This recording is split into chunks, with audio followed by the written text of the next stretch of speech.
ત્યારથી આપણે ત્રીજો પ્રશ્ન ચાલુ કરીએ છીએ, જે 9મો પાઠ છે બેઝિક પદાવલીઓ અને નિત્ય સમયનો.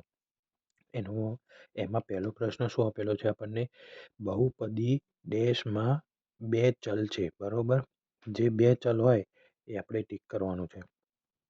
તો સૌથી પહેલાં તો આમાં બે ચલ એટલે શું કે જેમાં બે પદ હોય. બે પદ એટલે એક્સ અને વાય એમ બે પદ આવતા હોય. તો આમાંથી એક્સ અને વાય બે પદ શેમાં આવે છે? એક તો આમાં આવે છે, બીજા એકેયમાં આવતું નથી. તો આપણો જવાબ શું થયો? આર્યો થયો. અને બીજી વસ્તુ, હું એમસીક્યુ સોલ્વ કરાવું છું તમને. જેમાં ઓપ્શનની જરૂર હશે એમાં ઓપ્શન લખીશ, જેમાં નહીં હોય એમાં ડાયરેક્ટ આપણે સાદું રૂપ આપીશું, કાં તો ગણીને એનો જવાબ લાવીશું. બરોબર? તો આપણે પહેલો પ્રશ્ન કરી દીધો. બહુપદીમાં ડેશમાં બે ચલ છે, બરોબર? તો કઈ સમીકરણ છે જેમાં બે ચલ છે? આરએમમાં છે, બીજા એકેયમાં નથી.